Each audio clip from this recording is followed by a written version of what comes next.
Okay, so, off jump. Movie Yes. we're about to talk about is disturbing. It is strange. The director himself saying he expected people to walk out of it. And I mean, I understand why. Yeah, so we're gonna talk about Crimes of the Future. Of the future. Yes, sir. Let's get right into it. I don't understand the title. Yeah, I don't either. I don't get it. Oh no, maybe because it's in the future and it's a crime what they're doing.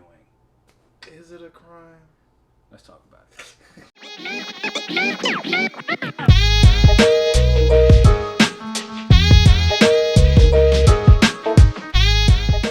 Hey, what's going on, y'all? It's your boy Sam. It's your boy Jovi. Welcome back to Small Couch Reviews. Thank you so much for joining us. I'm going to get it out the way. Please go ahead, hit that little subscribe button and the bell. Ding. I was waiting for the sound effect. Really helps us out. Thank you so much for watching. Yeah, so we got a early screener for, like we said, Crimes of the Future, starring Viggo Mortensen, Kristen Stewart, and the woman who was in James Bond. I'm so sorry, I forget her name right now. We'll throw it up here. That's where she's from. Yeah. Maybe that's why The main I love liked her interest, so much. Yeah, the main love interest in the last James Bond movie. Her first name is Leia, I'm pretty sure. I just forget her last name. But anyway, it stars them. And okay, I'm gonna try to describe this movie. Alright, so it takes place in the must be distant future. Like really far. Yeah. Humanity has evolved to the point that we're growing new organs. We've evolved to the point that most people in the world do not feel pain. So they actually show people, you get cut or whatever, you feel nothing. The thing is the cut. Yeah, and Viggo Mortensen, or Stein, however you're supposed to say it, he plays a character who is called an artiste because he has grown multiple new organs in his body, and he puts himself on display, literally getting it surgically removed. So they cut him open, go inside his body, and take it out. Him and his partner do this. And the conflict in this movie is there are certain people who say this is wrong. Humans are not supposed to evolve this way. If it continues, there no longer be a human race, right? Yep. Whereas there are other people who are like, nope, our bodies are telling us that we're supposed to evolve, and it's natural to go this way. So those two kind of agree on that stand. So those two forces are fighting each other in this movie, yeah. And Viggo Mortensen is like caught in the middle because he practices one but believes another. Which is crazy. Yeah, which is crazy. So yeah, that is the basic plot of the movie. It's directed by David Cronenberg, who I know from one of my favorite movies, A History of Violence. If you haven't seen it, you really should. Tight 80 minutes. Very nice movie. I gotta watch it. Sam said I would like it. Yeah. So, this is a hard movie to talk about. And not just because it's, like, not saying, like, it's hard to watch. Mm-hmm. It's, okay, let me say this. I think I went into it, I saw the trailer, I heard what the director said. I went into this not expecting to like this at all. Mm-hmm. I'm gonna be honest. Mm-hmm. But I will say, whether it's a performance or the story, it actually kept me interested. Where, I wasn't like checking my phone every 2 minutes. I was actually interested to see where this story was going with, these two sides, one pro-evolution, one anti-evolution, what they were going to do. Mm-hmm. But I think that's pretty much all I really did enjoy. I mean, the body cutting stuff, I'm just going to say I wasn't a fan. It was a little weird. They were saying that sex or surgery was the new sex. It was the new sex. So, you had people like, digging their hands inside people's bodies and it being sensual. Mm-hmm.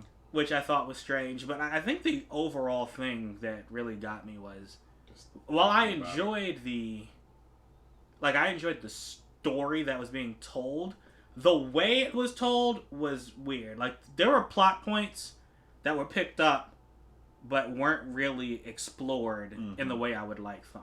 Mm-hmm. And I hated the way it ended because there were just so many questions left, like, that didn't make any sense. Like, what's a movie everyone's seen? Avengers. Let's say Avengers, for example. In Infinity War, or Endgame, Thanos wants those stones, the Infinity Stones. And he has his crew, I forget what they're called, the Black Crew, the Black Alliance, whatever they're called. He has them going around hunting. If he got 4 of the stones, and then his crew found a 5th one, and one of them found a 5th one, and just threw it away, you'd probably be wondering, wait, why'd he do that, right? You're like, why'd you do that? Yeah. And then if the movie just ended with Thanos getting all stones but that one, you're like, what the heck what was that? Yeah. And that happened a lot in this movie. There were a lot of things that characters did that didn't make sense, and it wasn't really explained. There were a lot of things they did that didn't make sense, and later you got some context as to why they were doing it, but it still wasn't fully explained. Particularly this one plot thread involving these 2 women who are engineers.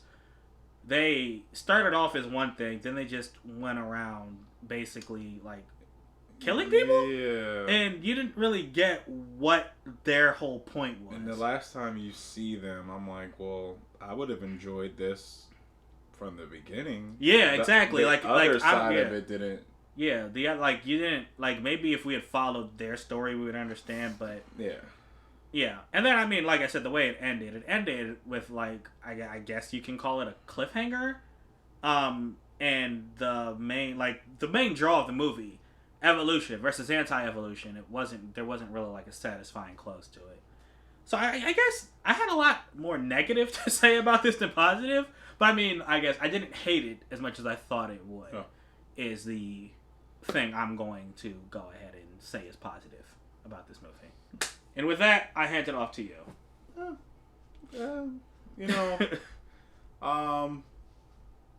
Wasn't a bad movie. I would say that. It wasn't horrible. Sitting there watching it, it's very, very, very artistic. Yeah, definitely it's art house film. That again, we're in the same boat as some films that we've seen about last month, and it's all right, cool. I get what this is. All right, we're moving the story. Then you interact with certain characters, and I'll be honest, I kind of lost it when I didn't even realize this was the Twilight girl, Kristen Stewart. I didn't care for her character, and I legit went somewhere else when she was talking, so I missed a little portion of the movie, but clearly didn't change the plot at all, because I still got that cliffhanger. I still understood what was going on after, but I kind of I lost interest when they tried to introduce that character's story and her motivation. Yeah, that's a lot of things. This isn't an action movie at all. No. It's very dialogue driven. Yes. And if you don't care about what the person's saying, what their motivation is, you're not going to like it. I completely was but everybody else, and it's just this just sounds so bad. I hate her. I didn't realize until he said it. So it wasn't because she's a Twilight girl. It's because her character just wasn't interesting. In the quirkiness of her, the way she was kind of talking, I was okay, whatever. Too much on that. I like the sound design. Very dreary, just kind of wavy.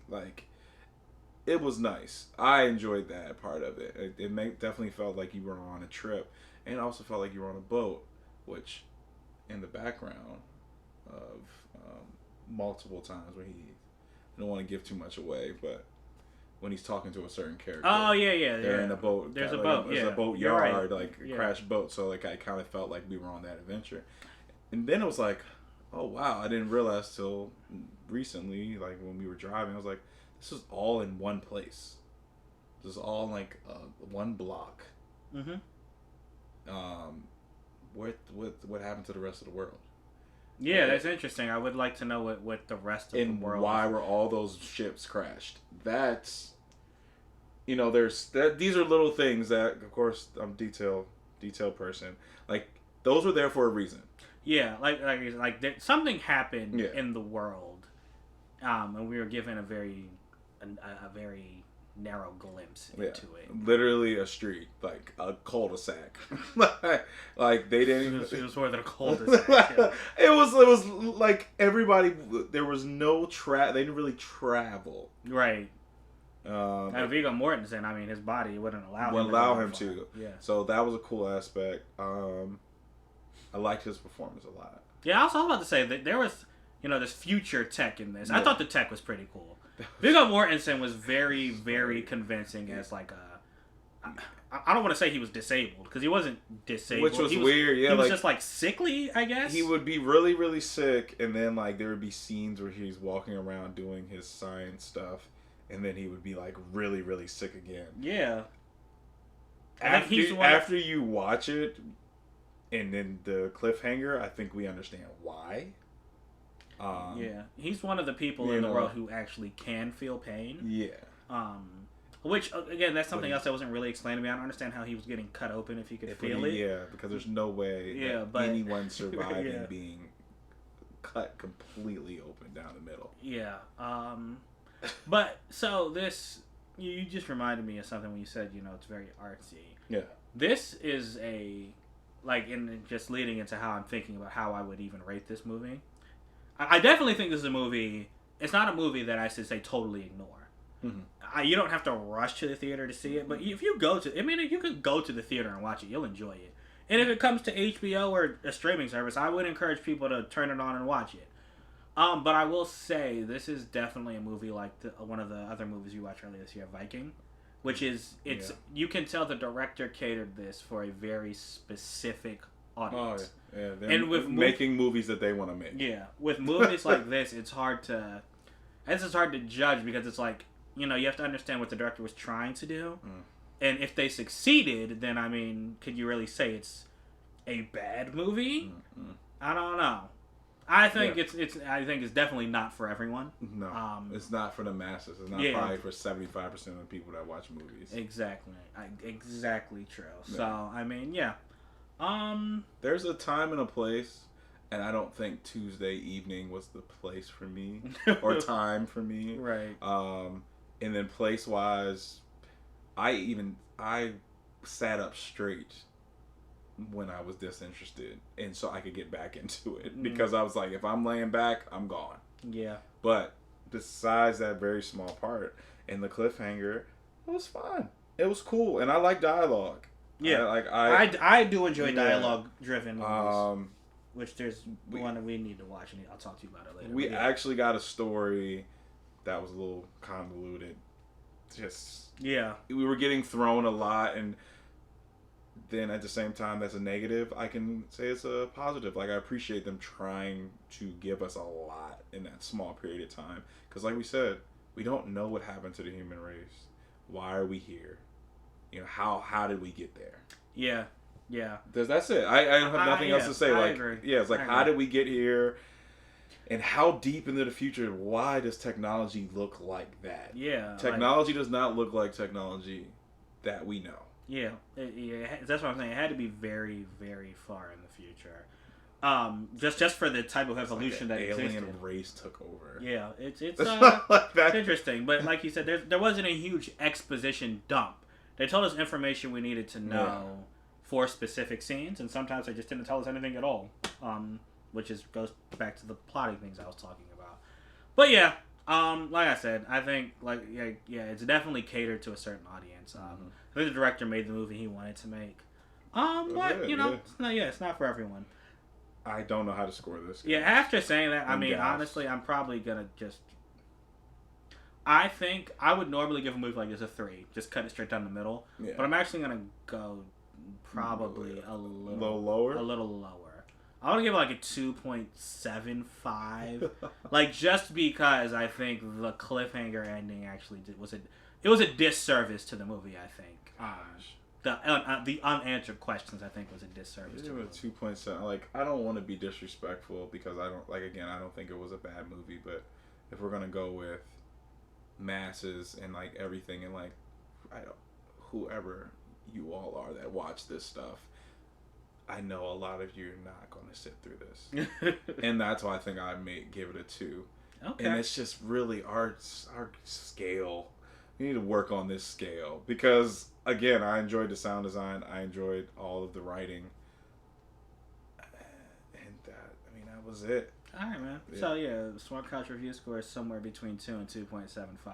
I'm not doing the math in my head right now, but now you know. Yeah. Before we get out of here, definitely check out the people who helped us get to this because I forgot to mention them at the beginning. The Grand Shuck It. We're gonna give you a little something to hear about them in just a second. Definitely check them out, guys. Thank you so much for watching, and until next time, we out. Deuces. Shout out to our friends over at the Grand Shuck It. They really do hold it down, and if you don't know who they are, you will definitely want to. So go check out their website at thegrandshuckit.com. There you will find all you will ever need in the world of anime, manga, TV shows, movies, books, comic books, video games. They have it all in one nice, simple, consolidated space. They post written reviews on all that stuff, and they have several hundred episodes of podcasts that are, quite frankly, hilarious. So go ahead, check out their website. Again, thegrandshuckit.com. And also give them a follow on Twitter. That way you will never not be in the know.